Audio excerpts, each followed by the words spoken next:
I arrived for Christmas, but Mom told me, "Sorry, I think you're at the wrong house." Shocked, I walked away. Minutes later, my brother phoned, "Don't be upset, but you know we couldn't let you in." I replied, "Got it." He forgot to end the call. Then I heard, he still thinks covering the rent means he's automatically invited. I stopped the rent, blocked their cards. By morning, 61 missed calls. No rent. No home.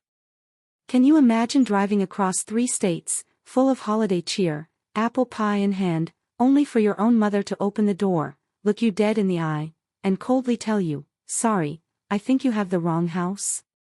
And then she slams it shut. That moment, that shocking slam, shattered my entire world. It was a betrayal so deep, it still burns in my memory like a brand. Growing up in small-town Ohio, life wasn't always perfect, but it was ours. My parents split when I was 15, leaving my mom, Margaret, to raise me and my younger brother, Tyler. Dad moved to Florida, and his birthday cards, once filled with crisp $20 bills, eventually dwindled to a quick Facebook message. Mom was a warrior, a nurse administrator, working double shifts, exhaustion etched onto her face. Tyler, my junior, was the charmer, dimpled smile, could talk his way out of anything. Me? I was the responsible one. I cooked, helped Tyler with homework, and picked up part-time jobs just to keep us afloat. Our family was fractured, but we survived, or so I thought, by leaning on each other. After college, I stuck around Cincinnati for a few years. Sunday dinners became our sacred tradition. I'd bring groceries, cook a feast, and we'd unwind with movies. Comfortable times, yes, but even then, I felt the unspoken weight of being the responsible one, the emotional anchor for both Mom and Tyler. Then, 5 years ago, an opportunity landed in my lap I couldn't refuse, a major marketing agency in Chicago, nearly double my salary, real potential. I was 27, it was time to carve out my own life. Mom said she was supportive, but I saw the telltale tightening of her lips. Tyler, 23 and still living at home, seemed genuinely happy. "Go show them what you're made of," he said, hugging me tight on moving day. It was a sweet moment, one I clung to. What started as occasional financial help quickly escalated. 3 months after I moved, Mom called, frantic. The furnace was broken, $4,000. I transferred the money immediately. 2 months later, Tyler needed a reliable car, another $5,000 from my savings. By the end of my first year, I'd set up automatic monthly transfers, $800 to Mom for the mortgage, $500 to Tyler to get on his feet. I never questioned it. I just assumed they'd tell me when things improved. But during my rare visits, I started noticing things. New living room furniture, Mom's updated kitchen, Tyler's growing collection of gaming equipment. Always an explanation, bargain finds, necessary investments. Meanwhile, our emotional connection frayed. My calls went straight to voicemail. Updates came via social media, not conversation. When we did talk, it was all about their lives, their problems. Little interest in my promotion or the challenges of building a life alone in a new city. Holidays became pressure-filled obligations. 2 Thanksgivings ago, I cooked for 8 hours while they watched football, only for them to complain the turkey was too dry. Last Christmas, I caught the flu. Their disappointment stung more about the gifts I wouldn't be bringing than missing me. Still, I sent packages and extra money for a special holiday dinner. This year, I was determined. I declined a company retreat to Jamaica, arranged coverage, and spent weeks choosing perfect presents. For Mom, a luxurious cashmere sweater, a spa package. For Tyler, the limited edition gaming console he'd been hinting about, concert tickets. I even perfected Grandma Reed's apple pie. Our phone conversations leading up to it were brief, almost transactional. Mom mentioned a small gathering, but wouldn't elaborate. Tyler texted for extra holiday expenses. I, ever the dutiful daughter, sent an additional $1,000, assuming it would make the holiday special for everyone. A deep disconnection gnawed at me. The financial support wasn't an obligation, it was an expression of love, a way to stay connected. Yet, with each interaction, I sensed an invisible barrier. My career choice felt like a betrayal. Still, nothing prepared me for what happened when I arrived on their doorstep that Christmas Eve, arms laden with gifts, heart full of hope for reconciliation. The Chicago skyline disappeared in my rearview. My apartment felt empty. The real presents, the ones for my family, were carefully packed in my trunk. My boss, Lisa, had raised an eyebrow when I requested a full week off. The Thornton account presentation is on the 28th, she'd reminded me. Are you sure you can't be back for prep? I haven't had a real Christmas with them in years, I'd explained. I need this time. What I didn't tell her was how desperately I longed to rebuild the closeness we'd lost. The normally 8-hour drive stretched to nearly 12. Snowstorms. I called Mom around noon. We're having dinner at 6 o'clock, she said, her voice oddly flat. Don't worry about rushing. We can save you a plate. I tried to sound cheerful. I've got presents for everyone. A strange pause. Everyone? She asked. Yes, for you and Tyler. I can wrap something for anyone else who's coming, I offered, fishing for information about this small gathering. That won't be necessary, she replied, too quickly. Drive safely. The roads are probably bad. She hung up before I could respond. Her tone bothered me. Lacking warmth. At a rest stop, I called Tyler. He answered, slightly out of breath. Hey, sis, what's up? Background noise, muffled and festive, nearly drowned him out. Just checking in. I'm about 3 hours away now. Cool. Cool. Listen, I'm in the middle of something. Can I call you back? He never did.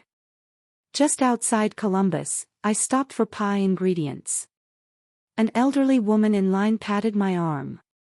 Nothing like coming home for the holidays, dear. Her words gave me a surge of hope. Familiar exits, town roads. The movie theater, the ice cream shop, the park, each landmark a memory of simpler times, when our family bond seemed unbreakable. Main Street twinkled with lights. My old high school had new construction. Life had continued here without me. Turning onto Maple Avenue, butterflies fluttered in my stomach.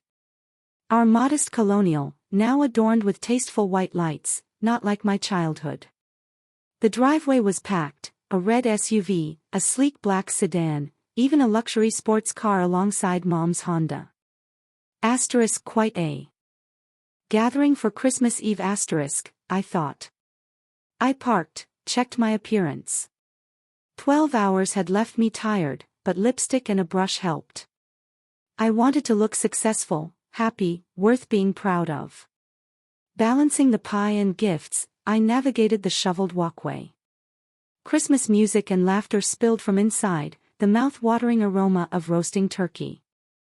Through the window, I glimpsed a tree, much larger, more elaborately decorated than years past. Stockings hung from the mantel. Would one bear my name?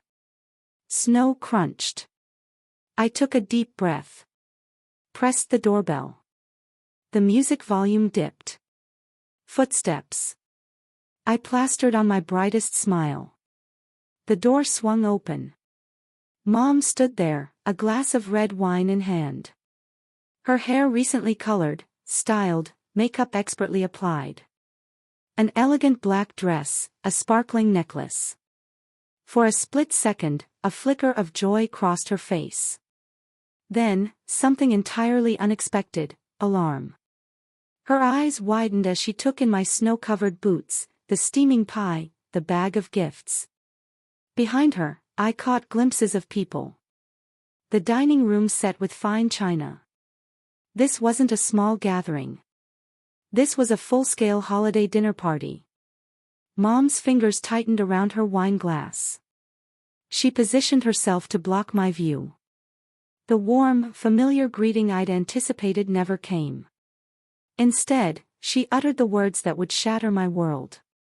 "Sorry," Mom said, her voice carrying just enough volume for anyone nearby to hear, "I think you have the wrong house."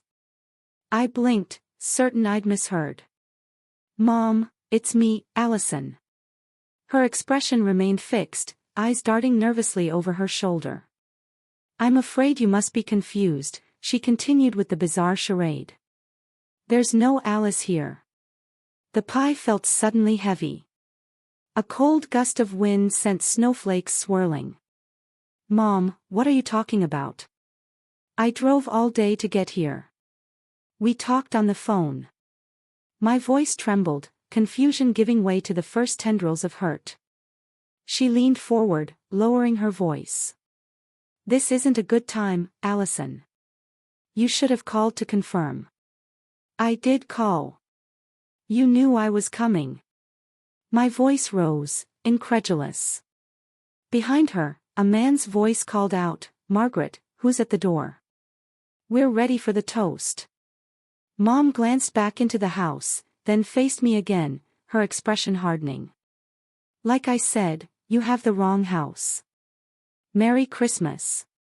She began closing the door. "Wait." I wedged my boot in the narrowing gap. "At least let me give you these gifts." I drove across 3 states. The door paused. For a fleeting moment, I thought she might relent, invite me in from the cold. Instead, she whispered, "Not now, Allison. Please just go, Margaret." A different voice approached. Tyler appeared behind Mom, in a button-down and tie. His eyes met mine, widening in recognition, then unmistakable panic. "It's nothing," Mom told him, maintaining her pretense. "Just someone who got the wrong address." Tyler stared at me, conflict evident. For a moment, I thought he might contradict her, welcome his sister, who had faithfully sent him $500 every single month for years. Instead, he placed a hand on Mom's shoulder. "Everything okay out here?" he asked, pointedly avoiding addressing me. "Fine," Mom replied. "I was just explaining the situation." From the dining room came laughter, clinking glasses. A woman's voice, "Tyler, your girlfriend is telling that hilarious story about your trip to Aspen." Girlfriend? Aspen? With what money had my chronically unemployed brother taken a ski vacation? "I'll be right there." Tyler called back, still not acknowledging me. To Mom, he murmured, "We should get back to our guests." "Our guests, not including me." Mom nodded and faced me again. All pretense of not recognizing me was abandoned now. "You need to leave, Allison. This is embarrassing for everyone." "Embarrassing?" I repeated, the word hitting like a physical blow. "I'm family. How is that embarrassing?" "We have important people here tonight," she hissed. "Tyler's girlfriend's parents, my new friends from the country club." "Country club? On a nurse administrator's salary?" "We can talk tomorrow," she continued. "This isn't the right time for your unexpected visit." My arms trembled under the weight of the pie and gifts. So, when exactly would be the right time to see my own family at Christmas? Tyler shifted uncomfortably, silent. From inside, a chorus of voices began counting down for something. 10, 9, 8. "Just go, Allison, please." Mom's voice held no warmth, no apology, only irritation. 7, 6, 5. The voices continued. Tyler finally spoke directly to me, barely audible. "You should have called first, sis." 4, 3. Mom saw her opportunity in my stunned silence to push my foot away from the threshold. "Merry Christmas," she said mechanically, then closed the door firmly in my face. 2, 1. From inside came cheers and applause, the celebration continuing as if the daughter of the house hadn't just been turned away like a stranger. I stood motionless on the porch, snowflakes accumulating. The pie's warmth seeped through my gloves, a cruel reminder of the cozy family scene I'd imagined. The music volume increased.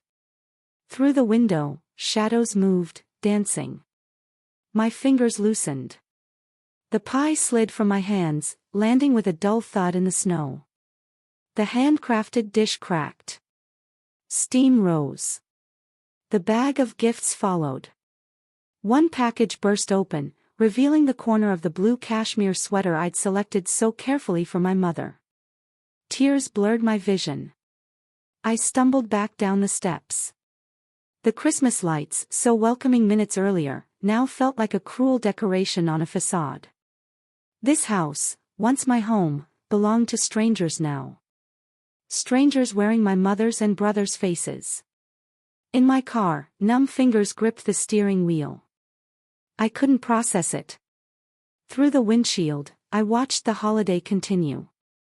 Silhouettes, laughter. No one retrieved the fallen packages. They probably assumed the wind blew over a decoration. The first sob caught me by surprise, bursting from my chest. Then another, and another, until I was gasping for breath, violent cries fogging the windows. For 32 years, I'd been Allison Reed, daughter of Margaret, sister of Tyler. In an instant, that identity had been stripped away on the front porch of the very home where it had been forged. I was no longer family. I was an embarrassment, an inconvenience, a stranger. As tears subsided, I fumbled for my phone, uncertain who to call. Before I could decide, the screen lit up.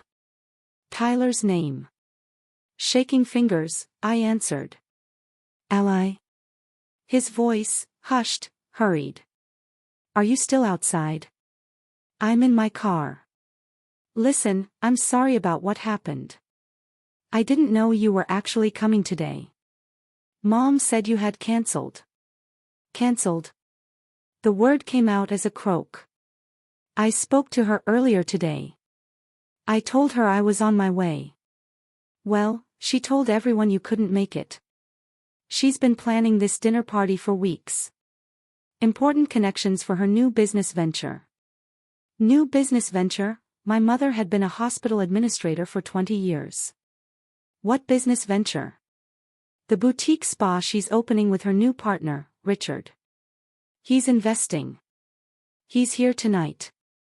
None of this made sense. Mom had never mentioned a Richard or a spa. Tyler, I've been sending mortgage money every month. Is Mom even still working at the hospital? A pause. Not since last year.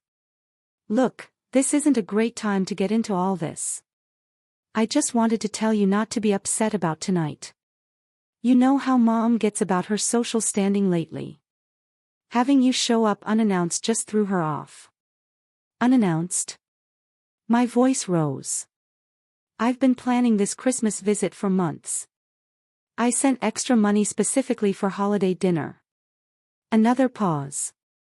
Longer this time. When Tyler spoke again, his tone shifted to placating. The voice he used when trying to charm his way out of trouble. Don't make this a bigger deal than it is, Ally. Christmas Day is tomorrow. Maybe we can meet somewhere for coffee in the morning. Just you and me. Exchange gifts then. The casual dismissal in his voice broke something inside me. All those years of support, of caring, of prioritizing their needs above my own, reduced to a consolation coffee if it could be conveniently fit into a schedule. Fine, I said flatly. I understand. Great. You're the best, sis. Always understanding. Relief flooded his voice. I should get back in there before they notice I'm gone too long. Text me what hotel you're staying at and I'll call you tomorrow about meeting up. I understand, I repeated, unable to formulate any other response through the numbness. Perfect. Love you. Merry Christmas. Merry Christmas, Tyler, I whispered. I expected the call to disconnect. Instead, rustling, muffled sounds. Tyler had failed to properly end the call. His voice returned, no longer speaking to me, but to someone in the house. His tone completely transformed from the conciliatory one he'd just used. Crisis averted, he said, followed by laughter. She's going to some hotel. Totally bought the coffee plan. A female voice responded, too distant to make out the words. I know, right? Tyler continued. She still thinks helping with rent means she's automatically included in everything we do. Like, we're obligated to have her around just because she sends money. My entire body went cold. Each syllable sliced through years of familial trust, revealing the ugly truth beneath. It's not like she can't afford it, a different voice chimed in. Possibly my mother's. Have you seen her apartment in those Facebook photos? All that travel. She's doing fine without us. Exactly, Tyler agreed. Meanwhile, we're using her money for the things that actually matter to us. She's so desperate to be needed that she never even questions why we always need more. Laughter followed. Multiple voices. Remember when she missed last Christmas because of that flu? My mother's voice asked. And she sent those ridiculous packages express delivery. The look on Kevin's face when I told him they were from my daughter who thinks sending presents makes up for never visiting. Speaking of presents, Tyler added, you should see what she brought today. Standing there with a literal homemade pie like we're in some Hallmark movie. So pathetic. More laughter, growing fainter as he apparently walked away from his phone. She's always been like that, my mother's voice continued, barely audible now. Always wanting more emotional connection than normal people. Always asking how we're feeling, if we're okay. Wanting to talk for hours about nothing. Who has time for that? At least her money doesn't talk. Someone joked, followed by clinking glasses and more laughter before the voices became too distant.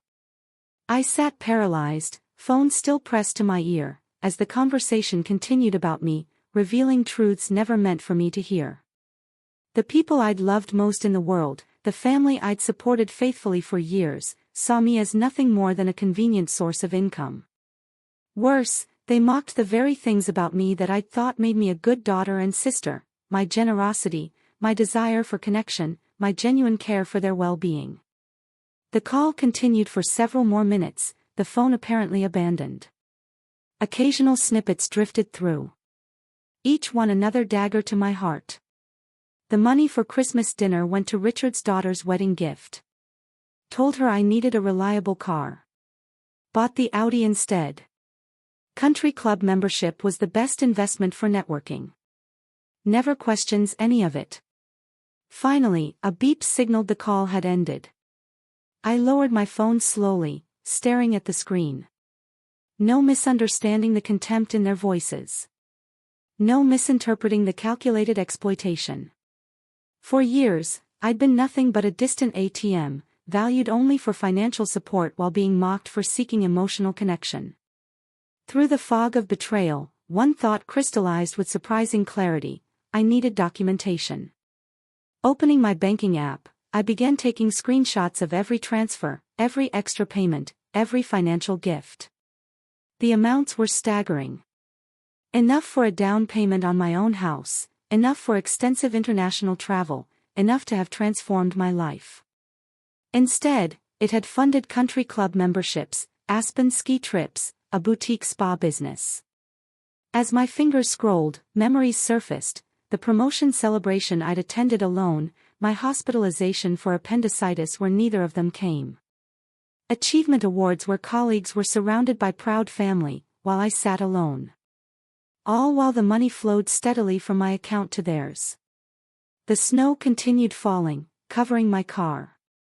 Inside, I systematically documented years of financial support juxtaposed against years of emotional neglect. With each screenshot, each saved email, something shifted inside me. The paralyzing pain began hardening into something else entirely. Resolve. The Riverside Inn's neon vacancy sign glowed through the swirling snow, a beacon of temporary shelter. It wasn't the Christmas Eve I'd imagined, checking into a roadside motel alone. But nothing about this night had gone as planned. "Just passing through?" the clerk asked. "Something like that," I replied, unable to explain. I was suddenly homeless in my hometown, cast out by my own family. Room 118 smelled of industrial cleaner and staleness. I sat on the bed, still in my coat, unable to believe what had happened. Sleep was impossible. My mind replayed the rejection, the devastating phone call, analyzing each word for affection or regret. There was none. Only calculation, mockery, casual cruelty. Opening my laptop, I connected to the motel's spotty Wi-Fi. If the verbal evidence wasn't enough, surely written confirmation existed. I started with Tyler. His emails revealed a pattern: casual check-in, update on promising opportunity, subtle or direct mention of financial challenges, request, effusive gratitude, then silence. 10 minutes in, I found something even more damning: an email Tyler had accidentally forwarded to me 2 years ago, apparently intended for Mom. She agreed to the extra $1,000 for the car repairs. That should cover the rest of the down payment on the boat. Maybe mention something about the transmission next month if we need summer storage fees covered, too. I remembered sending that $1,000, the relief in his voice. They'd been laughing at my gullibility, spending my money on luxury. My mother's emails followed similar patterns, though more subtle. Health scares, house emergencies, always downplaying their severity when requesting funds, but dramatically emphasizing the crucial timing of my assistance. One thread stood out: her desperate pleas for help with mortgage payments to avoid foreclosure coincided with social media posts, which I hadn't noticed at the time, showing her vacation in Sedona at a luxury spa resort. Mortgage payments. For 3 years, I transferred $800 monthly towards saving my childhood home. Had there even been a mortgage crisis? With growing dread, I searched my credit card statements. Authorized user additions I'd approved for, emergencies only, showed consistent usage for restaurants, clothing, entertainment. A separate card for medication costs had been regularly maxed out at high-end department stores. The more I searched, the more evidence materialized. What had begun as familial support had evolved into systematic financial exploitation. Conservatively, I'd given them over $80,000 in direct transfers alone, not counting credit card charges or gifts. The bathroom mirror reflected a stranger: red-rimmed eyes, hollow cheeks. This woman looked broken, betrayed. But something else flickered in her expression, too. Something steely and determined. At the desk, I opened a new document and began typing.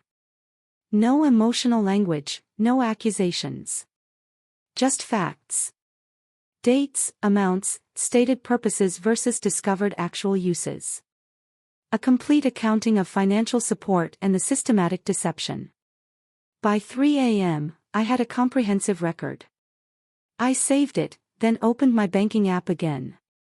A lifetime of family loyalty battled with the undeniable evidence of betrayal. Family doesn't do this to each other, I whispered to the empty room. The first step: automatic transfers. $800 to Margaret Reed, $500 to Tyler Reed. With a few taps, both were cancelled, effective immediately. Next, the credit cards. I logged into each account, reporting the authorized user cards as compromised, requesting immediate cancellation. For the separate card my mother used for emergencies, I reported it lost, requesting a new number. Finally, the mortgage assistance. That would require a phone call in the morning. Each action brought a strange mixture of pain and liberation. These financial ties had been my primary connection, the tangible expression of love I could provide from a distance. Cutting them felt like severing limbs. Yet, with each transaction cancelled, Each exploitative access point closed, my breathing grew steadier, my thinking clearer. By dawn, I had systematically dismantled the financial infrastructure that had defined my family relationships for 5 years. My bank accounts were now solely mine. My credit was protected. My future earnings would serve my own needs. The room's cheap drapes did little to block the Christmas morning sunrise. Golden light spilled across my laptop, displaying the documentation of abuse and my methodical response. Outside, distant church bells chimed. I should have felt devastated. I was. But rising alongside the grief was something unexpected, a profound sense of reclaiming control over my own life. For years, I'd poured resources into a bottomless pit of need that was never need at all. Just greed disguised as family obligation. Picking up my phone, I composed a single email to both my mother and brother. Subject: termination of financial support. It read, effective immediately. I have cancelled all automatic transfers, removed authorized users from my credit accounts, and will no longer be providing financial assistance of any kind. Documentation of past support totaling $83,459.77 over 5 years has been saved for potential legal purposes. Do not contact me regarding financial matters again. Allison. Short, direct, unemotional. My finger hovered over the send button. Doubt crept in. Was I overreacting? Was I throwing away my only family over money? Then Tyler's mocking voice echoed in my memory. Asterisk, she still thinks helping with rent means she's automatically included. Asterisk, my mother's dismissive tone. Asterisk, always wanting more emotional connection than normal people. Asterisk, this wasn't about money. This was about respect, honesty, and genuine care. All things my financial support had apparently bought me none of. I pressed send. Then I packed my overnight bag, checked out, and pointed my car back toward Chicago, leaving behind the icy, broken pieces of what I'd always thought was family love. The interstate stretched before me, surprisingly empty on Christmas morning. Most people were home with their families, opening presents, creating memories. I gripped the steering wheel. Each mile put distance between me and the shattered illusion. At the first rest stop across the Indiana border, I pulled over to make the calls that couldn't wait. The bank's customer service operated with a skeleton crew, but after explaining my situation as a possible fraud case, I was transferred. So, you've been sending regular payments labeled as mortgage assistance to this other party, the representative clarified. Yes, for 3 years, but I now have reason to believe there may never have been a mortgage issue at all. My voice remained steady, professional, as if discussing someone else's situation. I understand. We're placing an immediate stop on any pending transactions.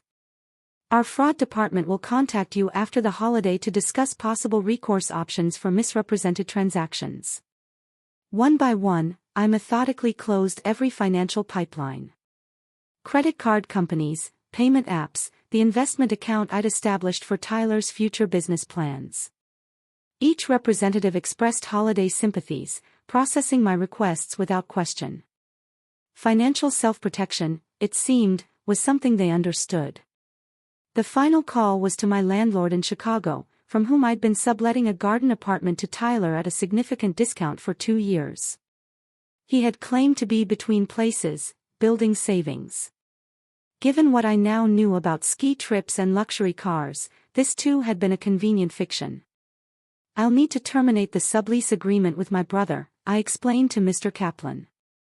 I've just learned he's been misrepresenting his financial situation. That's unfortunate, the elderly landlord replied, especially on Christmas. Family troubles are the worst kind. Yes, I agreed simply, unable to elaborate. Back on the highway, my phone began its assault. First, texts, starting with confusion, quickly escalating to disbelief and anger. Tyler, what's going on? My card was just declined at the gas station. Ally, are you serious right now? On Christmas? Answer me. What did you do? My mother's messages followed. Allison, I tried to make a purchase and my card was declined. Fix this immediately. This is completely unacceptable behavior after everything we've done for you. If this is about last night, you're being childish and vindictive. I placed my phone in the passenger seat, screen down. Their messages deserved no response. The email I'd sent explained everything. By the time I stopped for lunch at a roadside diner, my voicemail was full. Missed calls scrolled endlessly. Tyler, Mom, unknown numbers. The diner's decorations seemed almost obscene in their cheerfulness. Merry Christmas, honey, the waitress said, setting down a turkey sandwich.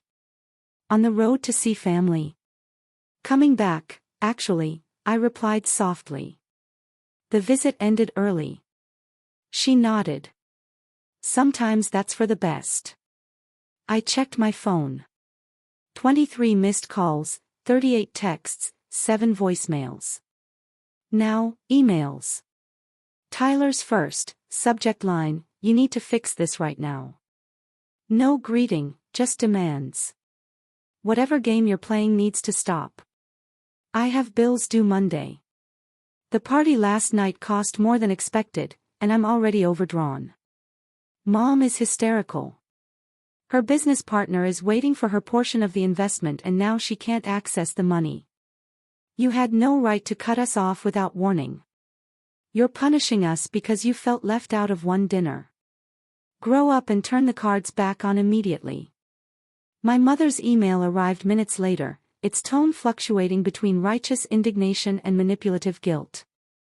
I don't know what kind of breakdown you're having, but this is beyond unacceptable. After everything I've sacrificed for you, the years of putting your needs first, this is how you repay maternal love. By trying to destroy Christmas, by embarrassing me in front of important business connections. Your brother is beside himself. He was counting on that money for essential expenses. I raised you better than this vindictive behavior. I expect the transfers restored and access reinstated by the time you read this, or don't bother calling yourself my daughter anymore. What sacrifices had she made for me? What needs of mine had ever come first? The revisionist history was almost as stunning as the original betrayal. The pattern continued. Angry demands to desperate pleas. Ally, please. My landlord is going to evict me if I don't pay today. Mom, the spa location deposit is due tomorrow. If I lose it, I lose everything.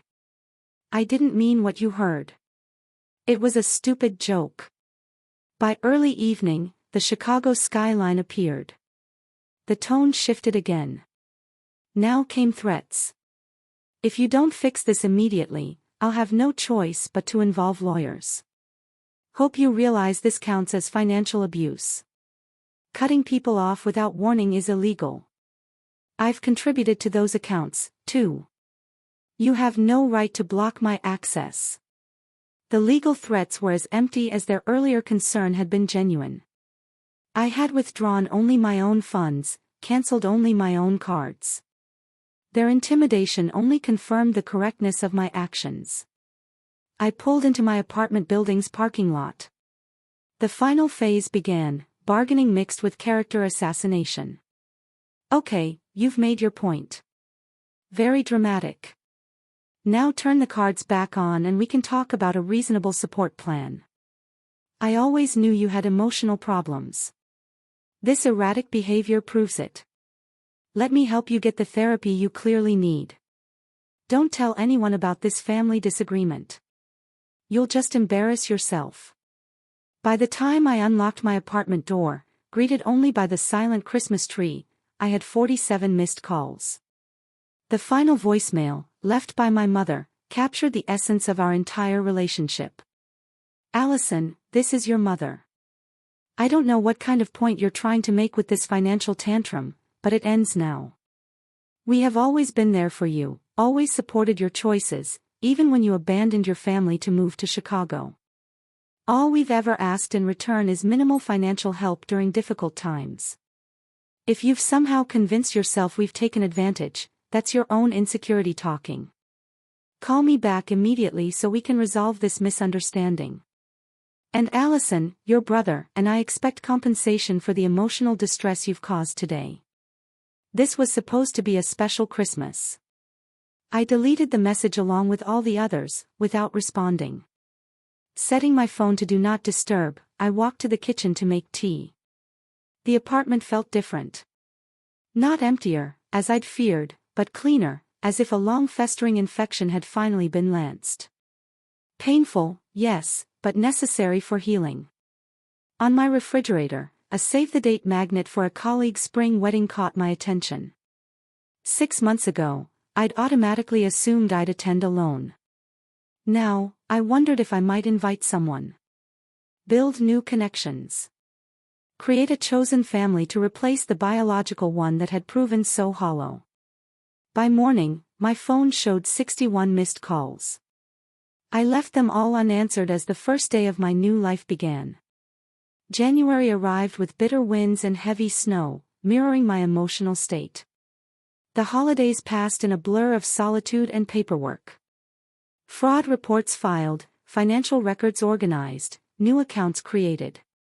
The external work occupied my hands while my heart remained numb, protected by shock from the full impact. The calls eventually stopped around New Year's Day, replaced by occasional emails that grew less frequent. My mother's final message came in mid-January, its subject line intended to wound, "Your father always said you'd abandon us, too." I deleted it unread. At Lisa's insistence, I scheduled an appointment with a therapist. "Something's different about you," my boss had observed after the Thornton presentation, which I delivered flawlessly despite my internal turmoil. "Whatever happened over Christmas has changed you." Dr. Cors's office became a sanctuary where I could finally verbalize the magnitude of the betrayal without judgment. In our first session, I struggled to even name what had happened. "My family, they didn't want me anymore," was all I could manage before tears overwhelmed me. By our third meeting, I could articulate it more clearly. "They used me for money while mocking my desire for connection. They saw my generosity as weakness to exploit, not love to reciprocate." "What you're describing is financial abuse," Dr. Kors said gently, combined with profound emotional manipulation. "Your grief is completely appropriate." Grief.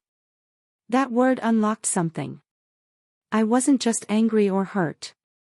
I was grieving the death of relationships I'd believed in all my life. The mother I thought had loved me had never existed.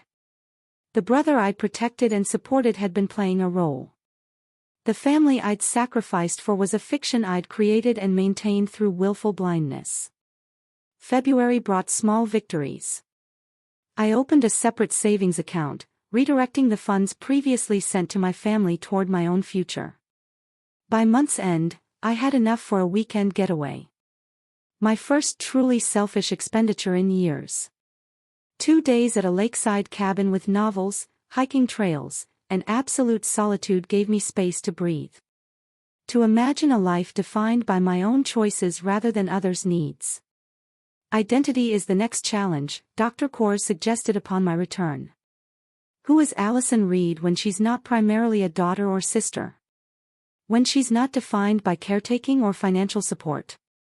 That's what you get to discover. Now. The question haunted me through March's thaw. Without family obligations draining my energy and resources, unexpected space opened in my life. I accepted dinner invitations from colleagues I'd previously been too busy to get to know. I joined a weekend photography class, rekindling an interest abandoned years ago when family emergencies consistently interrupted my hobbies. One evening in early spring, my downstairs neighbor, Clara, invited me for coffee.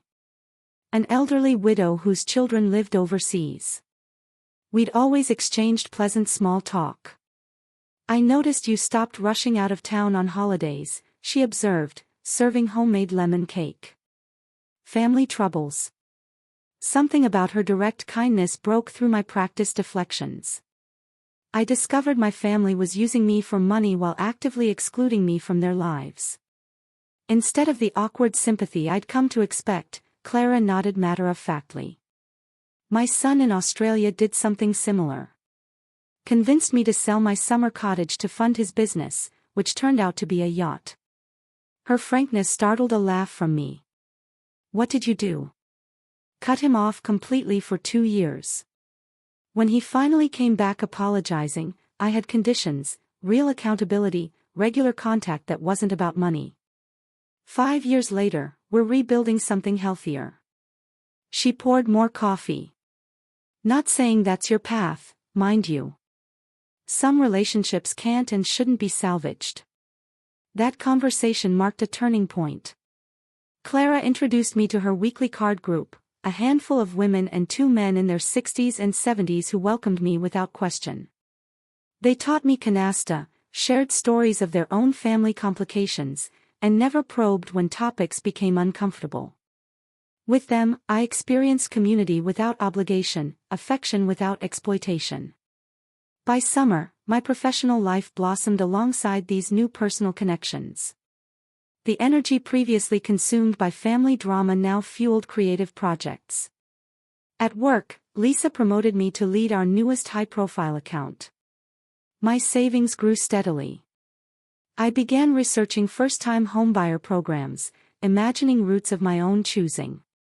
When Clara's building elevator broke in July, I naturally helped organize a schedule of neighbors to assist with groceries and errands. My contribution evolved into Sunday dinners in her apartment.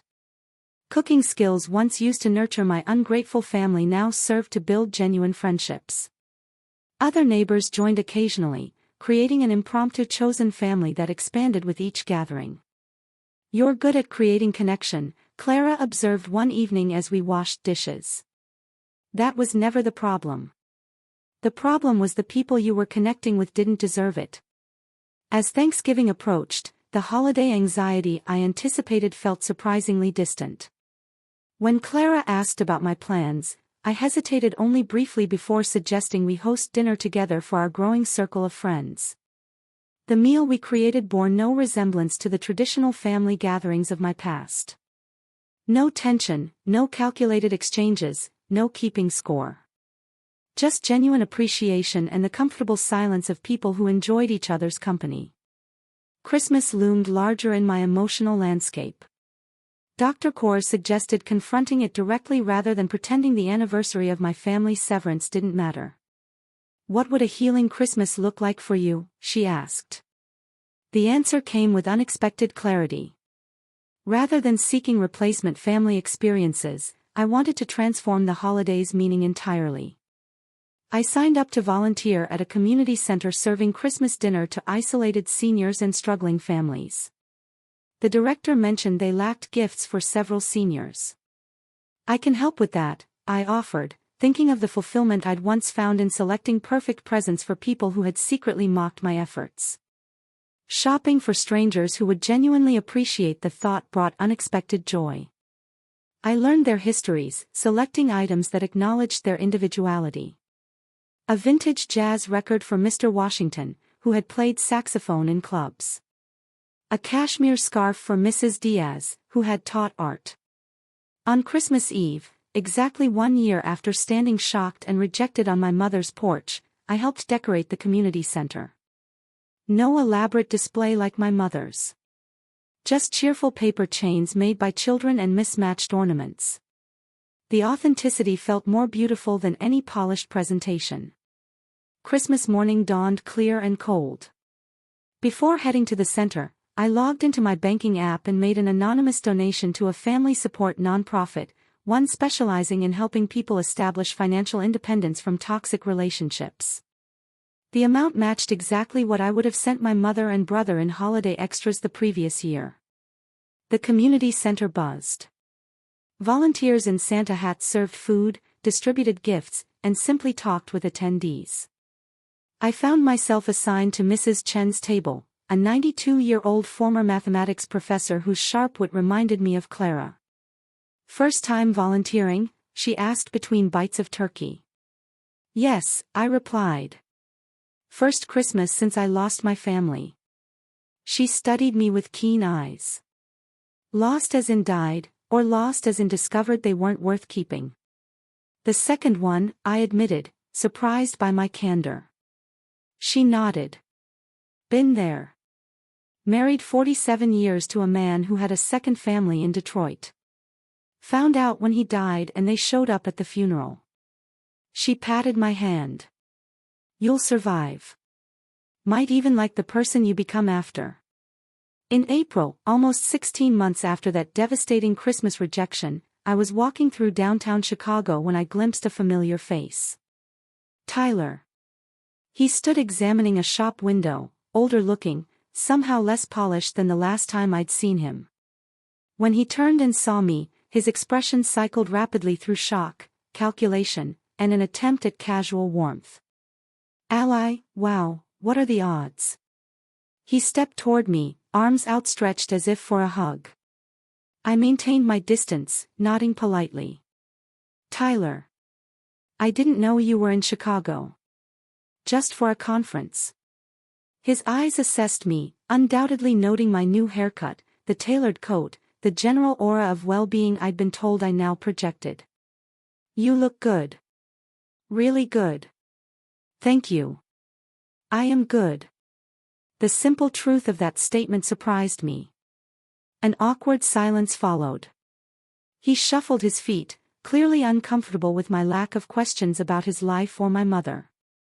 Listen, he finally began, about what happened. It's in the past, I interrupted calmly. I've moved forward. His expression flickered between relief and disappointment. Relief at being spared accountability. Disappointment at not getting whatever reaction he'd anticipated. Mom asks about you sometimes, he offered. An obvious lie. I hope you're both well. The words contained no rancor, just polite distance. We've been struggling, actually. The spa business failed. Mom had to sell the house. His eyes watched for any sign of sympathy or guilt. We've had to start over almost from scratch. 5 years ago, I would have immediately offered help. 2 years ago, I would have felt vindicated by their struggles. Today, I felt nothing but peaceful detachment. Life has challenges for everyone, I replied simply. I should get going. I have dinner plans. His expression hardened slightly. Still holding a grudge then, after all this time? I smiled, genuinely amused by his misinterpretation. No grudge, Tyler. No anger, no resentment. Just boundaries. I wish you the best, sincerely, but my life doesn't include you anymore. As I walked away, he called after me. Family is supposed to be forever, ally. I turned briefly. True family is. What we had wasn't family. It was exploitation dressed up as obligation. My voice remained gentle. The realization long since processed and accepted. Goodbye, Tyler. That evening, I shared the encounter with my dinner companions, Clara, 2 neighbors from our Sunday group, and colleagues from work who had become genuine friends. Their supportive responses contained no pressure, no expectations, no implicit demands. Just authentic care. As plates were cleared and dessert arrived, I looked around the table at these people who had entered my life only after I had cleared away the debris of false family ties. None of them were perfect. All had flaws and complications. But each connection was built on mutual respect rather than obligation, on choice rather than blood, on appreciation rather than exploitation. Everything okay? Clara asked, noticing my momentary introspection. Better than okay, I replied truthfully. I was just thinking about how sometimes losing what you thought was essential opens the door to finding what actually is. Have you ever experienced a moment when you realized someone you trusted was using you? What boundaries did you create afterward? Share your story in the comments below, because sometimes walking away is the strongest form of self-love. Remember, family is defined by love and respect, not DNA or obligation.